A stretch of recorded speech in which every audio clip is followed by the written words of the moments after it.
Sejam muito bem-vindos a mais um NeuraCast. Eu sou a Marina, da empresa Neuroeficiência, que usa a neurociência para trazer comportamentos e consciência para uma vida mais eficiente, seja profissional, pessoal. Afinal, somos completos como um todo, né? E hoje eu tô aqui com uma convidada muito especial, a dona Berta Ribeiro. Berta, seja muito bem-vinda. Eu que agradeço a oportunidade de estar aqui com você, Mar. É um privilégio, é um privilégio. Formada em medicina, mas especialista em mindfulness, tem uma metodologia própria, é podcaster, é palestrante e tá aí impactando a vida de milhões de pessoas. Então, sempre convido pessoas que me inspiram pessoalmente. A Berta é uma delas. Berta, conta pra gente um pouquinho dessa tua trajetória, do porquê você se formou em medicina, a escolha do curso, porque eu sei que você teve negócios, empresas, então é fascinante um pouco da sua jornada. Começa no Big Bang, não, né? Big Bang, talvez. Não, assim, desde criança eu queria muito ser médica, e eu queria ser médica porque o mundo dos adultos não fazia o menor sentido para mim. Não funcionava direito aquilo, e na minha infantilidade eu queria mudar o jeito que as pessoas pensavam, então eu queria abrir a cabeça delas e mudar o jeito que elas pensavam. Literalmente. Então eu queria fazer neurocirurgia aos 5 anos, imagina. Que loucura. Tinha alguma inferência de família? Algum médico da família era seu? Nada, era meu. Primeiro grande recado, olha só, gente. Metade a gente é modelado pelo meio, metade é nosso. Né? Então, olha como a essência traz, né? Mas isso aconteceu, sabe por quê, Má? Porque, cara, não fazia o menor sentido a minha mãe sair para trabalhar, meu pai sair para trabalhar e eu ficar no cuidado de outra pessoa. Não fazia sentido isso para mim, assim. Então, por que você me teve, sabe? Tipo... Pro outro cuidar. Exatamente. Não fazia sentido isso. E mais algumas coisas outras que os adultos pensavam muito esquisito para uma criança, né? E aí, assim, eu falei, eu queria mudar o jeito que os adultos pensavam. E aí eu fui alimentando isso, porque eu sou muito curiosa, sempre muito curiosa. Então eu queria saber... Fiquei sabendo, inclusive, que você se autodenomina como nerd, uma pessoa super curiosa, que tá sempre atrás de aprender, é verdade? Super verdade. Eu morava quase no interior de São Paulo, não era no interior, mas era quase no interior de São Paulo. Então, a gente tinha poço, eu plantava e eu queria entender como é que essas coisas todas funcionavam, então eu sempre estava com a mão na terra, eu queria descer no poço para ver quando a bomba parava de funcionar, como é que era, então eu sempre tive muita curiosidade, e essa curiosidade é que me levou por esse caminho de saber um monte de coisa ao mesmo tempo e tentar mudar o jeito que os humanos pensavam, e aí eu fui atrás disso. Então fiz medicina, e no 4º ano de medicina eu descobri que a medicina é uma medicina de cura, não é uma medicina de prevenção. E aí isso foi muito impactante para mim. No 5º ano eu perdi um irmão, eu tenho 2 irmãos, quer dizer, tinha 2 irmãos, e o meu irmão do meio morreu num acidente de moto. E aí foi muito difícil mesmo, assim, sabe, Má? Assim, obrigada pelos seus sentimentos. E foi muito difícil porque naquele momento eu falei, cara, o que eu tô fazendo aqui, sabe? Por que eu existo, né? Exato.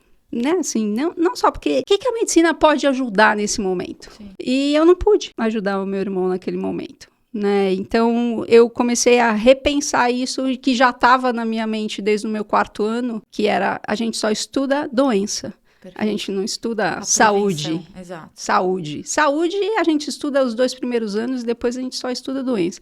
E isso me incomodava muito, sabe? Eu queria ser uma médica de prevenção, uma médica que cuida de... Como é que a gente melhora a nossa saúde? E aí, bem contra um mercado, né? Exatamente. A minha frase atualmente é: o mundo é do avesso e o avesso é o meu lado, sabe? Sim. Assim, bem forte essa frase. Né? Bem Sim. forte. Porque... precisava fazer alguma coisa, né? Aí precisava decidir o que eu ia fazer na minha residência. Eu fiz infectologia e a Infecto me ajudou muito, porque a Infecto trabalha com o coletivo, Perfeito. Trabalha com o ambiente. Então, não era só você, era você, a sua família, eu tinha que cuidar disso, eu tinha que cuidar do ambiente também, do contexto. E isso me ajudou muito, assim, a começar a trilhar uma medicina mais minha, vamos falar assim. Sim. Mas no momento em que eu entrava em contato com o paciente que precisava mudar os seus hábitos, isso era muito difícil, porque o médico prescreve, né, gente? Ele prescreve, te dá uma receita, fala, boa sorte. Você precisa tirar o açúcar, você precisa, sei lá, mudar os seus hábitos, você precisa começar a fazer exercício físico, se vira para fazer isso. Como é que no dia a dia pega, né? Como não é problema meu. Tá aqui a sua receita, vai com Deus, né? Isso é um pouco até fazendo um paralelo do dia a dia hoje, né? Assim, as fórmulas mágicas que a gente tem prontas aí para trazer soluções em menos de meio segundo, aperta e desaperta botões. Exatamente. E aí acho que a gente está aqui também defendendo essa bandeira de neurociência e falando que tem um conjunto de ferramentas que podem ajudar a gente a ampliar a nossa consciência, fomentar a plasticidade neural, a gente se transformar, essa troca é para isso e para inspirar quem tá em casa, né? Mas não existe fórmula mágica. Esse como de mudança de comportamento é extremamente difícil e individual e intransferível. Exatamente. E tem muito a ver com o ambiente, né, mano? E isso eu trouxe muito da Infecto, né? Assim, o ambiente impacta muito a gente. E é o ambiente que programa o nosso sistema nervoso. Descobri isso anos depois. Perfeito. Né? E esse movimento a gente não tem com o paciente. Então, você manda o paciente para casa e fala... Até nunca. Se vira, né? Assim, e isso também me incomodava muito. Então, eu fui atrás de como é que a gente muda comportamento? Como é que o comportamento é feito? E aí, com essa trajetória, eu estudei várias medicinas complementares e depois acabei no Mindfulness, que depois me levou para neurobiologia comportamental em Stanford. E aí o quebra-cabeça se fechou. Foi aí que eu respondi as minhas perguntas, sabe? Legal. E aí eu acalmei meu coração, porque aí eu descobri como o algoritmo humano funciona de verdade, coisa que a medicina não explica. Né? A gente aprende em partes, e esse é um grande problema, que é o que você falou, né? Tem um checklist, então agora eu vou estudar essa caixinha, agora eu vou estudar essa caixinha, agora eu vou estudar essa caixinha, e não tem uma integração entre as caixinhas. E normalmente as caixinhas estão mais voltadas para o técnico do que para o comportamental. Exatamente. A gente ainda, em termos de posição executiva, mercado, RHs, a gente vê muita gente sendo contratado pelo CV perfeito, que a gente está treinando essas crianças desde os 3 anos com trocentas línguas, com todos os check the box, a gente é inteligência emocional e autorregulação e o autoconhecimento que leva pra gente poder se tornar melhores seres humanos no final do dia, né? Isso mesmo. E como é que é esse autoconhecimento, né? Esse autoconhecimento e também existe um mercado de autoconhecimento, né, Marta? Porque tudo é mercado. Claro. E esse mercado de autoconhecimento é baseado numa subjetividade. Sim. Na mudança de mentalidade, nos desbloqueios e nos destravamentos de todas as coisas. E que, na verdade, é biológico, né? Se a gente... Você trabalha com neurociência, sabe disso? Se a gente muda o ambiente, a gente consegue fazer plasticidade neural. A plasticidade neural não acontece com, sei lá, você tendo pensamento positivo. Perfeito. Né? Assim, E aí, só um parêntese, gente. Como a gente tá aqui descomplicando também neurociência no dia a dia, plasticidade neural é o quê? A capacidade do cérebro se transformar, fazer novas sinapses, encontrar novas rotas, gerar novos comportamentos. Isso, quando a gente muda o estímulo, muda o contexto, muda as predisposições que a gente tem, a gente consegue ampliar, transformar e, através do caos, criar até melhores comportamentos, né? Exatamente, claro. Pensa, tudo que a gente aprendeu, a gente não leu nada para aprender antes, né? Você aprendeu a andar, você aprendeu a falar, você aprendeu a andar de bicicleta, experimentando, tendo a experiência sensorial. Exatamente. E na experiência sensorial da coisa. Sim, perfeito. Né? Perfeito. E um dia a coisa aconteceu. Por isso que eu também tenho um jargão que não é mágica, é biologia, mas a biologia é mágica. Perfeito. Né? Assim... Ó, já temos 2 frases importantes aí. O mundo está do avesso e a Berta está do lado... Como é que é? Fala de novo, que era muito bom. O mundo está do avesso e o avesso é o meu lado. É o meu lado, isso é muito bom. Berta, e aí pensando... Bom, aí você foi pra medicina, estudou infectologia, se formou nessa parte de neurobiologia, você foi pra Stanford, comportamental. Essa área que você mais gosta, que você é mais apaixonada hoje em dia. Exatamente. De como é que a gente molda os nossos comportamentos a partir da mudança do nosso ambiente. Então conta pra gente, como é que a gente muda o comportamento? Parece simples quando a gente fala, né? Mas existe um protocolozinho, que é assim, primeira coisa que a gente precisa fazer é perceber. Gente, metodologia exclusiva da Berta aqui, Pier, ao vivo e a cores. Exatamente. Conta pra gente. Perceber. P de perceber. E essa percepção, para eu poder perceber, eu preciso focar a minha atenção. E quando eu falo em focar a minha atenção, existe uma pegadinha aqui também. Porque muitas vezes a gente acha que focar a atenção é fazer a atenção focada naquilo que eu estou fazendo. E não é isso.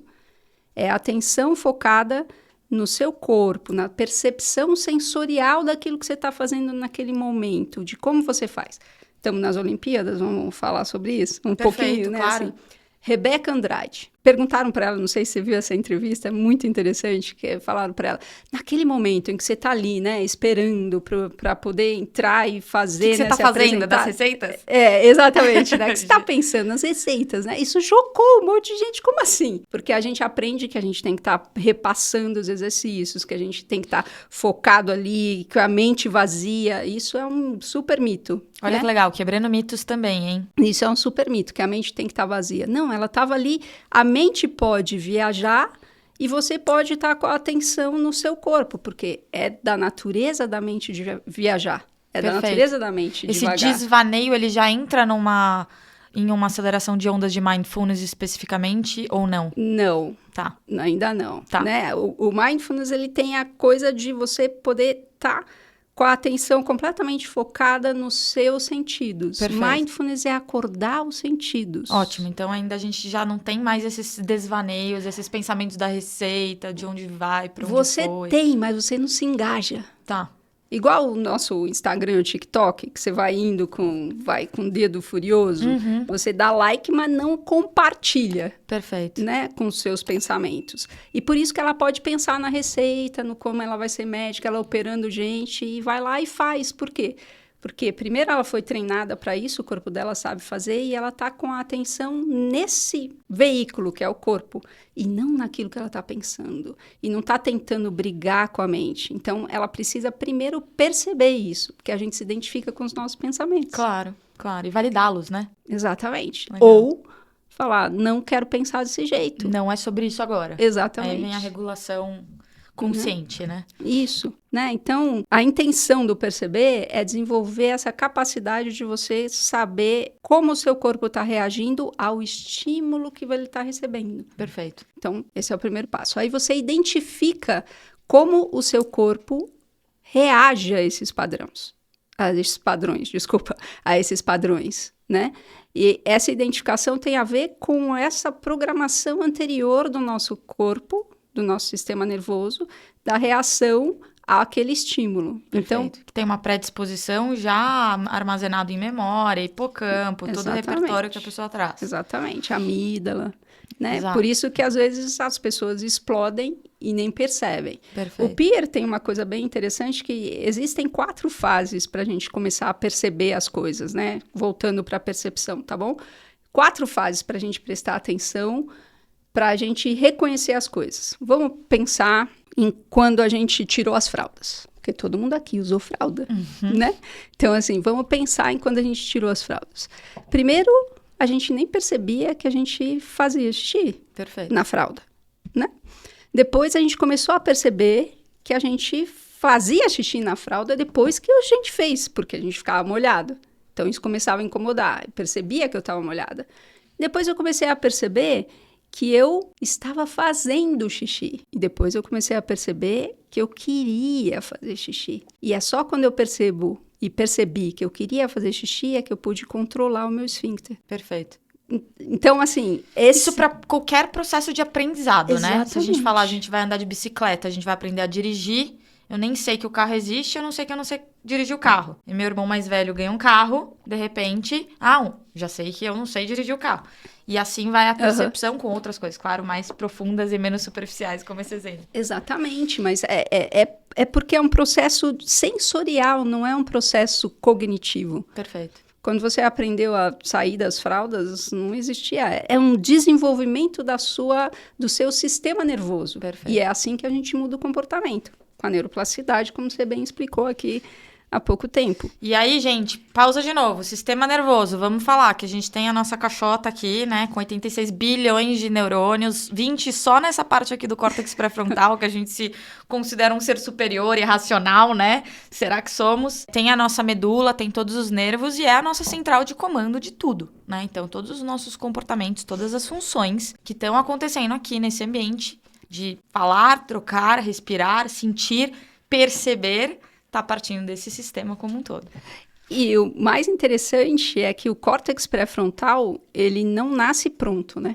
Não. Aliás, o sistema nervoso como um todo não nasce pronto. O único não quero complicar aqui, mas a única coisa que vem pronta, a única região que vem muito pronta é o nosso tronco cerebral, que cuida das nossas batimento cardíaco. Funções básicas de sobrevivência. Exatamente, né? Respiração e tal. A amígdala, ou o sistema límbico, que é o sistema das nossas emoções, ele também é configurado. É como se a gente comprasse um apartamento na planta. Exato. Saca? Assim? Muito boa essa metáfora. Né? A gente comprou um apartamento na planta, aí a gente vai decorando, só que não é você quem escolhe a decoração, e essa que é o grande segredinho, né?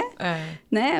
Essa decoração é feita a partir da sua interação com o ambiente. Perfeito. Quer dizer, a escola que você frequentou, os pais que você teve, o país que você viveu, a política que incide, a cultura, e assim tudo isso, né? Então, parece complexo, mas não é quando a gente descomplica isso e consegue colocar isso. Então, por isso que é importante você perceber, porque a partir disso é que você faz a mudança do comportamento. Perfeito. E aí você consegue identificar os padrões, porque somos adultos, né? Quer dizer, somos grandes. Adultos já é um pouco diferente, sempre. Né? Nem sempre. E aí a gente consegue identificar os padrões que foram configurados. Então, o padrão das nossas respostas, porque a amígdala aprende ao que ela precisa ter medo. Perfeito. Né? Aí, de novo, gente, só uma pausa. A amígdala fica no sistema emocional, no límbico, é quase que uma amêndoa, né? E ela é responsável pelo processamento de emoções negativas, por exemplo. Então, reconhece uma ameaça, tocou num fiozinho ali que fala, essa situação já teve algum desconforto, já gerou alguma coisa no meu passado, eu já tenho uma reação imediata do teu sistema de luta e fuga tentando te proteger. Isso tudo acontece de forma muito inconsciente. Claro. Mas tudo condecorado conforme as experiências anteriores que a gente teve. Então, uma vez que a gente traz isso para nossa percepção e identifica um padrão, já sei que aqui eu tenho um risco de comportamento de tal e tal e tal maneira. Exatamente. E aí vem o poder de tomada de decisão diferente. Exatamente. Porque normalmente o que acontece é que existe esse sequestro, né, da amígdala que eles chamam, né? E você fala aí do sequestro da amígdala. O sequestro da amígdala, pra quem não leu meu livro, leia, porque tem um desenho lindo lá do primata, assim, com o cérebro, o córtex pré-frontal na coleira, basicamente. É quando a amígdala, essa parte emocional, ela toma conta da nossa razão. Então, quando a gente tem essa hiperatividade que faz a gente ter um comportamento quase que involuntário, mas excessivo, né? Então, uma resposta emocional muito agressiva, aquela resposta fala, mas eu não perguntei! Você fala, gente, mas de onde veio isso que eu não sei nem... Tem um porquê lá atrás, né? Então, esse é o sequestro. A amígdala e as emoções tomaram conta, de repente, da tua razão. Exatamente. E isso derruba o córtex pré-frontal, que você não consegue pensar. E é por isso que você tem essa reação de... Eu falei isso. A gente até se assusta, né? Eu falei isso? Sério? Você fala, eu? Exatamente, né? Então, quando a gente... Perdi o raciocínio aqui, fiquei tão empolgada com a sequestro da amígdala. Você estava falando da percepção, depois da identificação, e aí vai pro... A possibilidade de fazer novas decisões. Perfeito. Que é essa pausa que eu chamo, né? Essa pausa que é a espera, que é o PIR. Tá. PIR, P de percepção, I de identificação e E de espera. Essa espera é esse momento no qual você não reage. Tá. Você percebe, então você percebe, identifica o padrão e não reage. Você aguarda. Porque ao aguardar, você dá a oportunidade para o seu córtex pré-frontal, que seria derrubado pela amígdala, não seja derrubado, e você consegue pensar antes de agir. Seria melhor a gente já ter um novo comportamento previsto como uma alternativa para esses padrões repetitivos?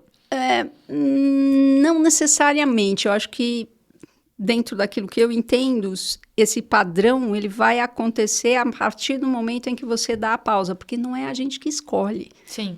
Né? O nosso cérebro o córtex pré-frontal, nesse sentido, é que combina essas informações sensoriais e a sua memória e tal, e toma uma decisão. Perfeito. Então, eu dou alimento para ele tomar a decisão. Não sou eu exatamente quem decido. Aliás, eu acho que o eu nem existe, mas isso a gente fica para um próximo outro podcast. Tá, então esse momento de espera, ele é um momento que a gente pode segurar e racionalizar para ter... Exatamente. Aguardar que o sistema nervoso traga uma nova... Porque é o seu sistema nervoso que vai responder. Que ele traga uma nova resposta para isso. Uma resposta mais adaptativa, uma resposta adaptativa mais alinhada aos nossos valores e objetivos e à pessoa que a gente quer ser. Perfeito. Né? Perfeito. Então, assim, e aí tem a resposta, que é o R do Peer, o último, né? E essa resposta é a sua tomada de decisão, que é diferente de escolha. Escolha quem faz é o seu sistema, não é autônomo, porque literalmente ele não é autônomo, mas ele é automático, são os seus padrões. Ele é automatizado, Exatamente, né? De uma certa maneira. Exatamente. Né? Isso me leva a pensar na questão do livre-arbítrio, né? Isso tem que ter outro podcast. Isso é uma polêmica também. Não existe, na minha opinião, não tem como ter livre-arbítrio. Adoro. Não existe livre-arbítrio. Difícil, né? Eu acho que o único livre-arbítrio que a gente tem é poder direcionar a nossa atenção. Esse é o único. E, de novo, não é a atenção no que você está fazendo, é a atenção na atenção. É a atenção nos seus sentidos. Porque todo e qualquer organismo vivo, ele funciona com a captação de informação, processamento dessa informação e adaptação. O sistema nervoso, inclusive, apareceu, ele não nasceu do nada, né? Ele apareceu de uma necessidade da célula do nosso pé saber o que estava acontecendo na célula da nossa cabeça. Para ter a interação e a conectividade. Exatamente. E ele é responsável pela nossa adaptação ao ambiente. Essa adaptação a gente chama de homeostase, a gente chama de autorregulação. E que a Má vai explicar. Que vem toda essa parte de sobrevivência. O que é homeostase, gente? Sabe aquele dia que você terminou muito irritado, cansado, trânsito, o Brasil perdeu? No final do dia você só quer o quê? Um chocolatinho, porque foi um dia tão difícil. Isso é o seu corpo, mesmo que você esteja de dieta, tentando restabelecer o equilíbrio do teu próprio corpo. E é difícil a gente quebrar esses hábitos, porque o corpo vai sempre jogar a gente para onde ele vai conseguir se equiparar ao que ele precisava. Ele faz isso naturalmente. Qual que é a pegadinha aqui, né? Quando a gente tem picos de desequilíbrios muito constantes, que deveriam ser a exceção, não a regra, como a gente vem observando um mundo doente aí com muito burnout, com muito esgotamento, com muita ansiedade, com muita depressão, isso se torna um caso e um quadro clínico. Exatamente. E vale dizer que o corpo, ele tá fazendo o melhor dele. Porque, vamos lembrar, e é outra coisa que eu gosto muito de falar, que é o nosso corpo tem 4,3 milhões de anos de evolução. Perfeito. Ou 3,4, eu tenho um pouco de dislexia, não sei exatamente. Mas de trás para frente e de frente para trás. São alguns bilhões, não faz diferença, né? Assim, nenhuma em termos de...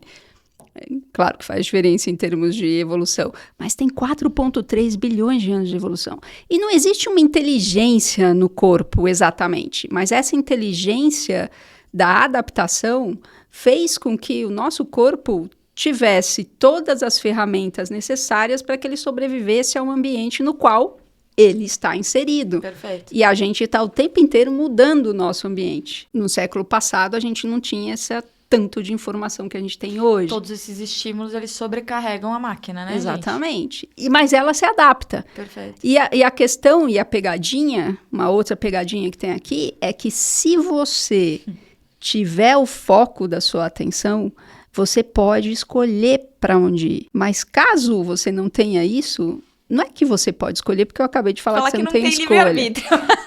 Você pode permitir que o seu sistema nervoso traga uma resposta mais adaptativa, mais alinhada aos seus valores. Mais coerente, mais eficiente. Exatamente. Nesse caso. Né? Exatamente. Não só conveniente em termos de se afastar da dor. Não, só sobreviver. Só sobrevivência, perfeito. Só sobreviver, né? Porque somos humanos, e humanos... Quer ser amado, quer ser aceito, quer ser respeitado, tá em busca do amor. Exatamente. É isso. E a gente faz pra alcançar esse espaço de poder ser no final do dia. Exatamente, isso mesmo. Né? De poder existir, de estar aqui, da gente poder se relacionar, de eu poder estar aqui falando com você, que é um grande prazer, muito obrigada. Imagina. E Berta, você falou da questão, queria voltar nessa questão do cérebro, do não estar, o córtex pré-frontal não estar formado, né, quando a gente nasce. Porque esse também é um tabu que eu gosto de desconstruir, a gente usa esse espaço também para falar que a neurociência ela é um estudo e um campo muito novo, muito recente, né? Se a gente falar, foi na época de Galileu aí que a gente pegava a luneta e apontava para a Lua, que se inverteu a ferramenta, começou a apontar para a célula, né? De plantas, árvores, e aí se apontou para um neurônio e não se viu nada nessa década, né? Acho que isso foi 1560, 1600. E aí, gente, só no século XIX é que a gente começou a entender que era tudo elétrico. Né? Então, é muito pouco tempo que a gente estuda e cada fim de semana tem um neurocientista se formando aí de cursos rápidos e às vezes a gente acaba, né, transformando alguns tabus aí de informações picotadas. Tem estudos que mostram que o nosso córtex, a parte do pré-frontal, do planejamento, raciocínio lógico, tomada de decisão, do foco, né, do controle da regulação emocional, de tudo isso, ele só fica pronto até os 21 anos. Tem estudos que eu já li que até 25. 25, né? 25. Então, assim, olha só que absurdo. A gente tava falando aqui da história da Berta, escolheu o que ela quer ser pro resto da vida, mas que foi um insight dela com ela mesma, não foi uma referência, né, do contexto, da família. A gente escolhe o que a gente vai ser pro resto da vida em termos de execução profissional com 15, 16, 17 anos no Brasil. Sim, mas isso é uma loucura, porque o problema não é escolher, eu acho, sabe, aos 17. Eu acho que o problema é a gente achar que é pro resto da vida. Não, e achar que a gente tá escolhendo alguma coisa. Exatamente. Isso aí é outro podcast, mas... E achar que a gente tá escolhendo alguma coisa, mas o problema é o resto da vida. Sim. E você que tá nas empresas, você tá vendo muito isso, assim, você entra e aí você fica escravizado. Você fica lá achando que você não pode mudar a sua vida porque você já fez tudo o que tinha que fazer. Não!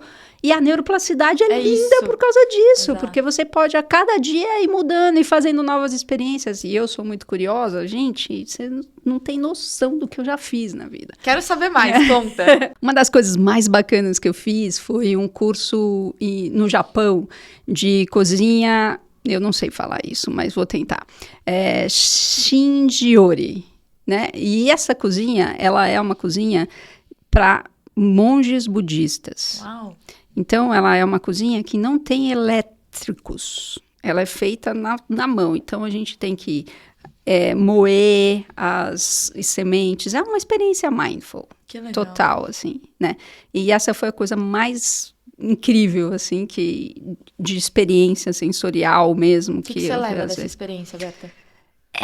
Eu adoro cozinhar, né? Sempre gostei, assim, sou curiosa, então sempre gostei.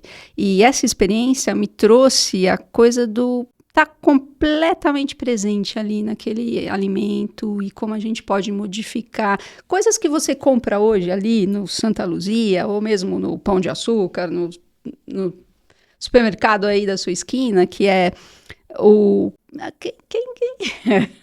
Esqueci. Bom, pode é uma pasta de... Outra pasta, não pode? Também, é uma pasta Hummus. De amêndoa. Fala hummus, por exemplo. A pasta de amêndoa, não é a mesma coisa, mas a pasta de amêndoa, a gente coloca a amêndoa, a gente coloca a amêndoa na água para ela poder brotar, para ela poder acordar, e aí a gente vai moendo essa amêndoa, moendo essa amêndoa. Então, isso... Diferente do que você compra no supermercado, porque hoje criança acha que nuggets nasce, sei lá, na árvore, aparece não sei aonde.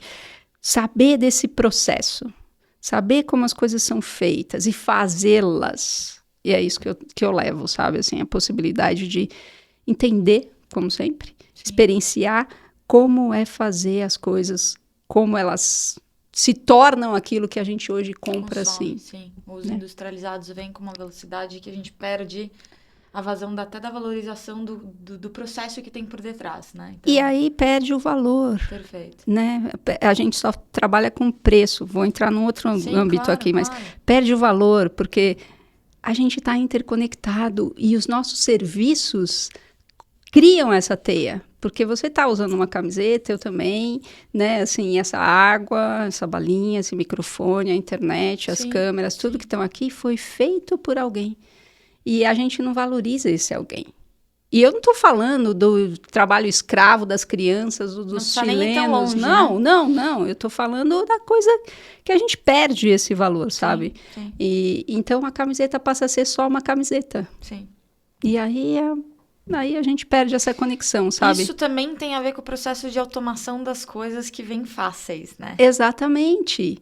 E que, de novo, é o ambiente. E que, de novo, programa o nosso sistema nervoso para a gente reproduzir isso. Isso é um assunto muito sério hoje em dia, né? A gente tá vendo aí uma geração que tá com acesso a estímulos excessivo e tudo é imediato, porque estamos a meio clique de qualquer coisa que a gente queira.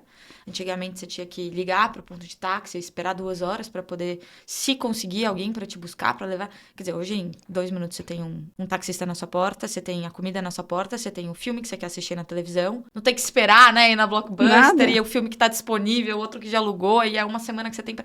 Quer dizer... Isso tudo vai fazendo o quê, gente? Vai modelando as nossas rotas neurais e induzindo e influenciando nossos comportamentos e a tolerância que a gente tem com as coisas. Não é à toa que os altos efeitos dopaminérgicos estão aí, Sim. Criando uma sociedade que tá quase apática, né? Com certeza. Eu Exatamente. discutindo com meu marido, de ir em restaurante, você vê as famílias num momento de compartilhar uma refeição, voltando para o ponto, né, da construção de quem está por trás daquele prato, de que forma, com que ingrediente. E sim, na tecnologia. E porque é mais interessante eu procurar o próximo estímulo na timeline alheia. Exatamente. E a loucura de você estar com a atenção longe do seu sensorial. Porque eu costumo dizer que a gente vive em Nárnia, né? Nesse mundo da nossa mente, da fantasia, da imaginação. E isso é muito legal, porque a gente tem essa capacidade. A gente que eu falo, nós homo sapiens, nós humanos, temos essa capacidade de imaginar. E por isso que a gente vive no mundo que a gente vive hoje. A gente não passa frio, a gente não tem que brigar com leão para estar numa caverna, a gente planta, a gente... Né? Não planta muito, mas a gente mais compra do que planta, mas a gente consegue plantar, a gente construiu o mundo porque a gente imagina. No entanto, a gente está se perdendo na imaginação. Então, esse mundo virtual, essa realidade aumentada, já existe. Perfeito. Né? Assim, já existia muito antes. Ela só está, acho que, um pouco mais ampliada e distorcida, né? Porque vem com os efeitos especiais. Claro, exatamente. Os caras descobriram isso, a gente descobriu isso e a gente gosta dessa brincadeira. E a gente está trazendo isso para o extremo. Para inteligência artificial, E não sou contra, não, tá? Eu adoro, eu uso inteligência artificial todo dia. Mas a questão é a atenção. De novo, nosso único livre-arbítrio é onde eu posso colocar a minha atenção. Conta pra gente, então, Berta, um pouco mais de mindfulness, assim. A gente já sabe que meditação, a prática de mindfulness, tudo que traga pro aqui e pro agora, e essa atenção plena no presente, no corpo, na percepção corporal, do todo, pode alterar a química cerebral, as rotas, o nosso funcionamento como um todo. Quais são as grandes verdades, mitos, curiosidades que você pode compartilhar de tudo que você tem visto aí nos últimos anos? Primeira delas é que eu preciso estar com a mente vazia para poder fazer a prática de mindfulness.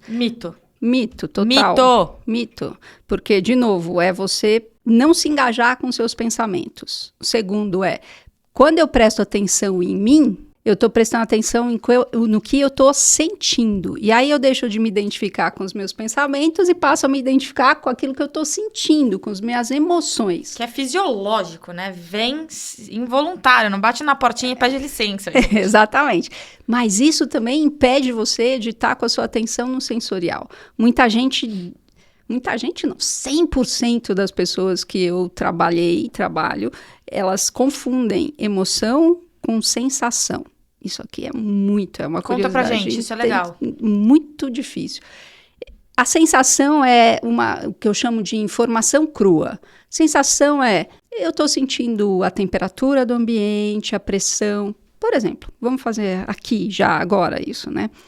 A gente está numa sala que tem um ar-condicionado ligado e eu estou sentindo esse ventinho do ar-condicionado, essa temperatura nos meus braços, nas minhas mãos, nos meus pés e nas minhas pernas. Nos locais no meu corpo onde eu estou vestida, eu não sinto essa temperatura tão fortemente quanto eu sinto naquelas que estão à vista. Isso é uma percepção sensorial. Eu estou sentada, você também, Má? E aí a gente pode perceber a pressão em diferentes pontos do meu corpo. Por exemplo, na minha coxa existe uma pressão maior do que na batata da minha perna. na minha panturrilha, porque a minha panturrilha não está com o peso do meu corpo. E eu posso te explicar isso, mas é uma sensação, é sensorial. Então, eu consigo perceber isso é sensorial. Isso tudo faz com que eu me sinta, sei lá, à vontade aqui, entende? Sim. E me sentir à vontade, feliz, é uma emoção. E a emoção é uma informação de segundo nível. O primeiro nível de informação é o sensorial. E é por isso que o mindfulness traz esse acordar dos seus sentidos. Porque a partir do segundo nível é interpretação. Perfeito. E aí, de novo, é pessoal e intransferível, né? Não existe certo e errado.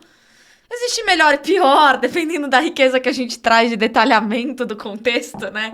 Mas a cabeça, ela não é especialista em memorização, gente. Ela é especialista em processamento. Então, é isso. Em menos de meio segundo, a gente está absorvendo os estímulos do ar ao nosso redor, decodificando, dando um valor, trazendo uma percepção. As pontas dos dedos começam a ficar frios. De repente, arrepia a minha pele e eu estou sentindo emoções. Exatamente. Né? E aí, a gente se comporta a partir disso, consciente ou não. Exatamente. E quando a gente tem a prática de mindfulness, o que a gente consegue fazer é ficar nesse estado sensorial, que é a pausa, para eu identificar tudo, a percepção, a identificação e a pausa, para que tudo isso chegue até o meu sistema nervoso de uma forma nova. Tanto que a gente brinca que é a coisa da mente de iniciante. Porque quando eu tô com uma mente que já sabe tudo, não tem novidade nenhuma. Eu sempre vou olhar para o prego ou parafuso, se eu sou martelo, eu vou querer bater naquilo, porque tudo vai ser prego. Sim. Entende? Né? Assim, olhar para o prego ou para o parafuso dá na mesma. Só que você pode usar o martelo para o parafuso? Pode. Vai ficar bom? Não. Né? Então, assim, é só essa a diferença, entende? É por isso que... Só essa a diferença. É por isso que, às vezes, a nossa vida fica cheia de buracos horríveis, sabe? E que não dá para você devolver a casa para o inquilino e pedir para ele arrumar, né? Assim, quer dizer, você vai ter que... Tudo tem um preço. Então, é melhor você saber qual é a ferramenta que você precisa usar. E, para isso, você precisa perceber a diferença entre o prego e o parafuso na sua vida. E aí tem que parar e ter esse momento de respirar, né? Isso, esperar essa resposta e conseguir ponderar tudo isso. Exatamente. Então, isso é uma outra curiosidade disso tudo. De que as pessoas se identificam muito com as suas emoções. Sim. Outra curiosidade é que quando você começa a praticar o mindfulness, a atenção plena, você começa a perceber uma série de coisas e aí você acha que você já está sabendo uma série de coisas e aí você esquece de fazer isso. E aí... Entre saber e praticar, a gente tem um intervalo enorme, né? Um gargalo. Totalmente, né? E é como uma casca, é como uma cebola. Você vai percebendo mais e camadas, mais e né? mais e mais, né? Então...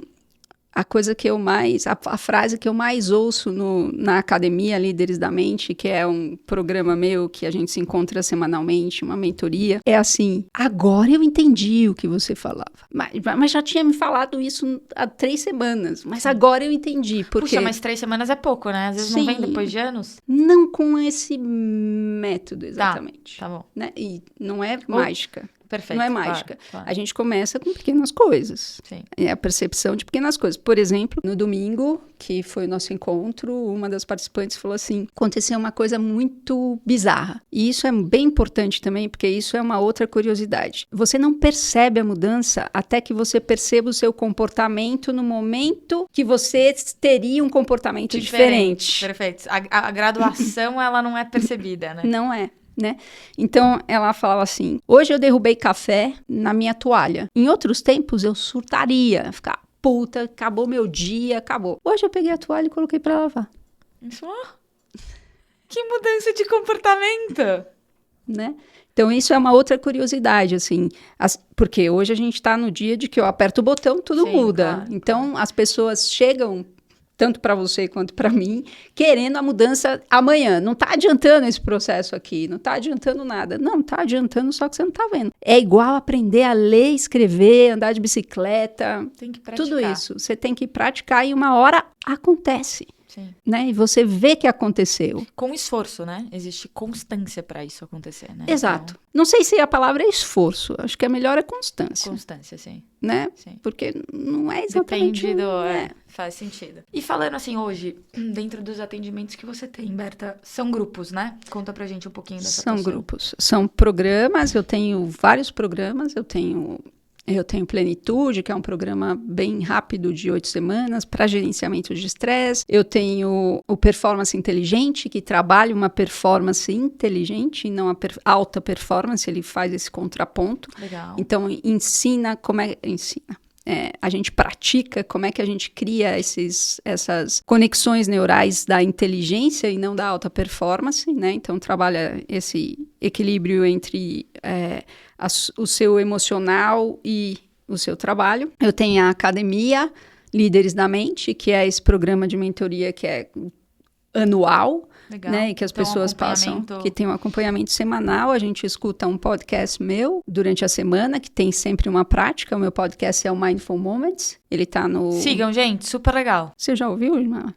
Eu gosto bastante de fazê-lo, viu? O Mindful Moment tá no Spotify, tá em todos os lugares. Aí, a partir disso, a gente tem uma prática, porque o podcast tem toda uma prática, e a gente discute isso durante nosso encontro. E tenho mais 2 programas, o Inspire, que aí é uma mentoria mais poderosa de 4 semanas, intensas, com 6 meses de acompanhamento. E aqui a gente fala sobre neuroplasticidade, a gente fala de como é que a gente faz essas mudanças. Ele tem um pouco mais de teoria, esses outros são bem mais práticos. E a gente fala um pouco mais de teoria. E depois do Inspire, a gente tem... No Inspire, a gente aplica o Peer todinho, tá?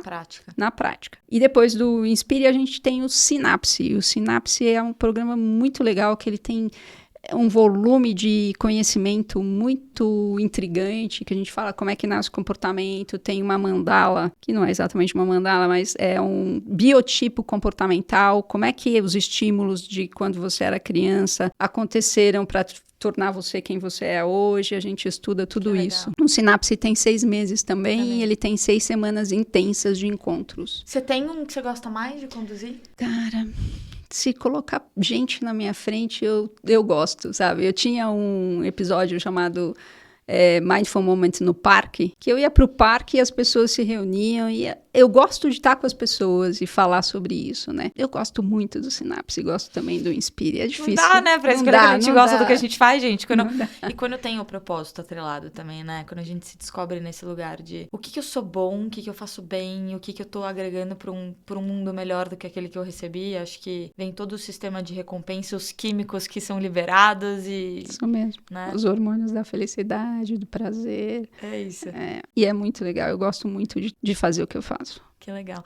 E me conta uma coisa, Berta, dentro de tudo que você já fez, assim, teve alguma passagem muito marcante como empreendedora, como médica, que tenha sido muito duro, que modificou, remodelou essa parte de decisões na tua vida? Algumas, né? O que vem top of mind, assim, pensando em... Porque aqui a gente gosta muito de trazer a história pessoal, o que a gente tem de sucesso hoje, que é muito legal pra replicar e transformar, impactar e inspirar. Mas também saber que a gente passa pelas falhas, pelas quedas e pelas dificuldades pra gente se tornar o que a gente é hoje, né? Com certeza. Acho que até pra servir de modelo e falar, gente, não existe esse filtro perfeito, que é o Instagram, que todo mundo é feliz, todo mundo tem dinheiro e todo mundo vive viajando, né? Isso é uma realidade paralela. Tô achando um absurdo que agora as meninas chegam pra cirurgião plástico com filtro de Instagram querendo mudar a cara. Quero ficar igual o filtro XPTO. Enfim, então essas passagens, elas são importantes, né? Pra trazer mundo real. Sim, claro, eu contei, né, que eu morava na periferia de São Paulo, a periferia antigamente não é a periferia de hoje, mas então era mais rural, uma periferia rural de São Paulo, né? Então, a minha mãe, ela era professora, o meu pai era barbeiro. Então, assim, eu cheguei aqui suando, né? Não sou a Rebeca que tinha que andar 2 horas, mas eu também cheguei aqui suando, né? Mas essas dificuldades, elas eram tranquilas para mim. A minha maior... Não é dificuldade, mas os maiores impactos na minha vida, eles foram emocionais. E esses impactos emocionais eram o momento da UTI, no momento que eu tinha que... Médico não dá boa notícia. Aliás, ele poucas vezes dá boa notícia. E então, no momento em que eu tenho que falar para uma mãe que o filho dela morreu, no momento em que eu tenho que dizer para um paciente que ele tem AIDS, no momento em que... Esses eram momentos difíceis e que impactaram a minha visão de mundo e de ser humano, sabe? Claro, Porque claro. isso era para mim... Eu não estava dando um diagnóstico, eu estava dando uma sentença, né? E que eu podia ajudar até um determinado momento. E é por isso que eu fiz tudo o que eu fiz, porque eu queria ajudar as pessoas a passarem por isso também emocionalmente. Trazer ferramentas para que elas pudessem suportar... Fortalecesse, né? Exatamente, aquilo que é inevitável. E aí a gente volta para o nosso começo da conversa dizendo que é uma medicina preventiva, né? Não de cura. Exatamente. Que promove saúde. É mais do que preventivo, né? Que promove saúde. Sim, né? É uma medicina que traz, assim, autoconhecimento. Não é você saber os seus padrões de pensamento, não é nada disso. Autoconhecimento, saber de onde você veio, né? Você veio de meia célula da mamãe com meia célula do papai.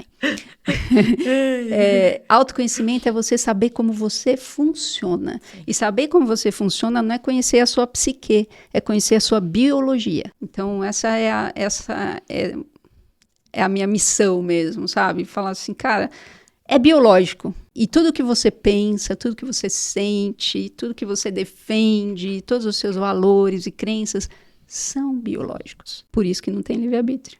E aí vem, gente, só vem. E aí, Berta, isso me vem para um gancho final, assim, de pensar que todas as vezes que a gente interagiu e com o time, você escreveu Esteja Bem, né?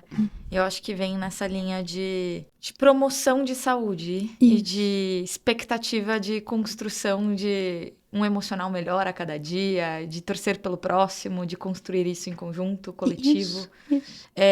Tô errada? Conta um pouco dessa... Não. De onde veio tudo isso? É isso mesmo. Esteja bem e que sejamos todos plenos é minha frase de entrada e minha frase de saída, né? Porque a gente tem esse potencial. Quando você falou aqui em algum momento, né, que nós nos achamos a espécie superior, né? E de uma certa forma, a gente tem uma superioridade, sim. E essa superioridade é a superioridade de poder ser empático, de poder vestir a camisa e o sapato do outro, saber que é o coletivo e que esse coletivo tem, sim, os nossos padrões biológicos de separação entre nós e eles, entre mim e o outro, né? Isso é biológico, mas você também tem, a biologia é tão mágica que ela também te deu a possibilidade de você ter um córtex pré-frontal que pode saber disso. A gente é um algoritmo biológico e a gente é uma máquina, por ser um algoritmo biológico, é uma máquina. Mas a gente é uma máquina que sabe que é uma máquina. E essa é a nossa diferença. Então, isso para mim é o esteja bem, o que sejamos todos plenos. Nós somos seres todos humanos. E essa é a brincadeira. Perfeito. Né? E a gente é uma máquina que acha que pensa, mas que a gente sente antes, né? Então é muito interessante tudo isso, porque é muito mais complexo do que a gente gostaria. Berta, para fechar, eu sempre termino perguntando uma dica que você possa deixar para as pessoas que estão assistindo a gente, para elas serem mais eficientes na vida delas e poderem absorver de mais foco, de mais clareza, de mais momentos presentes, que você daria assim como a dica de ouro. A dica de ouro é a seguinte, Má. Respira. Pausa. Esse respira tem a ver com pausa. Não é para você sentar e cruzar suas pernas e fazer uma posição de lótus, que é uma meditação zen, XPTO. É simplesmente fecha os seus olhos e respira. Espera. Antes de dizer sim ou dizer não, para você mesmo, para o outro, para qualquer coisa. Respira. Se conecta com você mesmo, percebe o peso que o seu corpo tem e o espaço que ele ocupa, porque ele é o seu único veículo. Ele é o veículo que você tem para experimentar essa vida. E você é responsável por ele. assim como ele é responsável por você. Fica a dica, gente. Berta, muito obrigada. Eu que Por agradeço. estar aqui conosco, super. trazendo um pouquinho desse seu mundo incrível, que a gente possa fazer outros focados em outros temas, que acho que tem muita coisa legal para abordar. E se você gostou, por favor, deixa seu like, compartilha pra gente poder ativar aqui os neurotransmissores de bem-estar, de prazer, achando que estamos fazendo um bom trabalho, porque é sobre isso. Essa troca, ela tem que ser recíproca pra a gente continuar fazendo. Então, é isso por hoje? Completamente. E o seu like é importante para que a gente crie um movimento e ambientes que possam configurar o cérebro de uma outra forma, porque esse papo aqui é o papo que pode fazer isso. É isso. Essa é a nossa missão. Beijo, gente. Até a próxima. Até!